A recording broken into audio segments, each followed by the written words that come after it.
What's going on, folks? It's Chris, the Dating Doc, and guess what? I'm not alone in this video.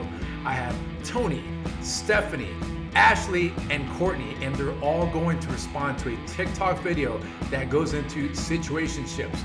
Plus, we're gonna have an exclusive intro so you can learn more about Tony's life. You're not gonna believe what he's done 3 times. Check it out.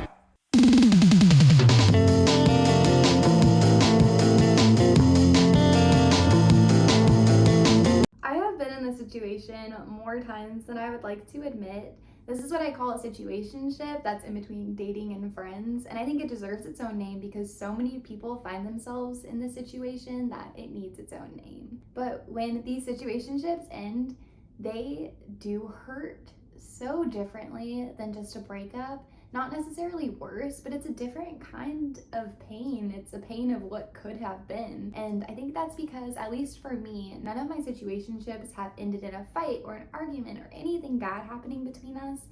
They just kind of fizzled out. And I think that makes it worse in some ways, because when all you're left with are the good memories, the good experiences, your brain likes to go to, okay, well, what would have happened if we would have stayed together?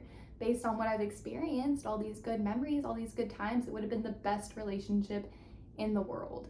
It would have been magical and perfect and everything I ever wanted it to be.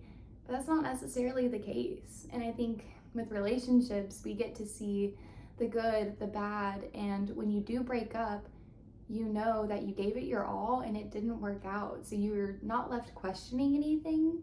With situationships, you're left questioning it all because it's your brain taking all those good memories and fantasizing about what an actual relationship would have been like with them. And I think that's why it hurts different, because it's the what if, the what could have been. At least for me, I have not been in a situationship in a long time, and that's because I adopted a new mindset that broke me of that cycle. Because it is a cycle that is really easy to get into. But for me, I know what I want, and if I want to be with somebody and they don't want to be with me or they choose to leave, I let them go. And it still hurts, but I think in the end, it is better for you, it's better for them. If someone doesn't want to be in your life, let them go. Hey, what's going on? This is Tony Prendergast here, and I'm just giving a little introduction since I didn't do one before. I'm in my 30s. I'm a father of 5. I've been married 3 times. Been married 3 times. Been married 3 times. I really live life. I'm a musician. I play multiple instruments. Oh, I'm a jokester. I'm a prankster. I'm the oldest child of 2 others, sisters. And I'm Jamaican, but I've been raised here in America. So I've been very, very Americanized. I'm a military brat, and I've moved around a little bit, so I know things about other culture and what goes on around the world. So I'm glad to be on the team, glad to be on board. Hope we can work together and make some things happen, all right?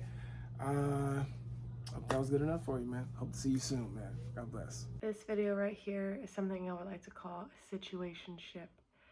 And I personally have been in a few, but I don't think that I've ever been the one to feel like that person was fading out. I've always been the one to kind of fade away if a relationship wasn't promised to me, only because I know the feeling of the talking stage, which is similar to a situationship, but in the talking stage, you're still kind of getting to know somebody and then they start to ghost you. So in the same sense of a situationship, I kind of start to pull back because I already am anticipating this person to start pulling away too. So I had a friend that was kind of helping me through a breakup, and we had feelings for each other before, but as he helped me through my breakup and everything, and I started kind of feeling better on my own, is when I started to allow the relationship to fizzle out. And yeah, so I personally don't put myself in those situations anymore for that reason. So don't get yourself into a situationship unless you know where both people stand. You want to be in a relationship with this person, and if that person would like that back.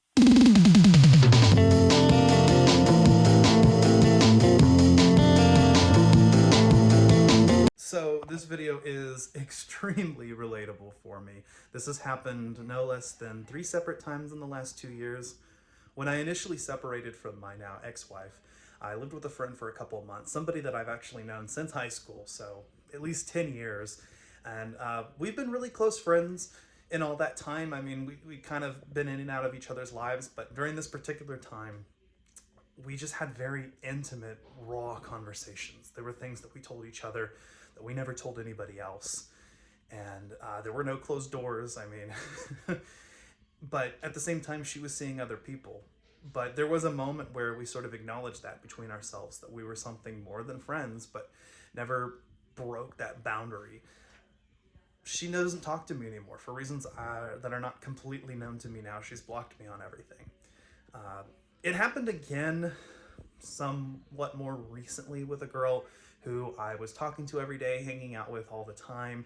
You know, we would sleep in the same bed together. So we were sleeping with each other, but not sleeping with each other.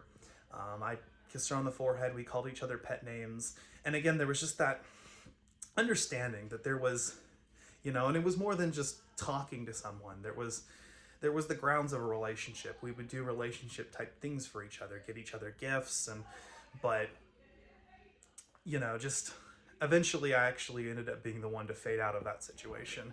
So I actually understand both sides, and it is definitely a different kind of hurt.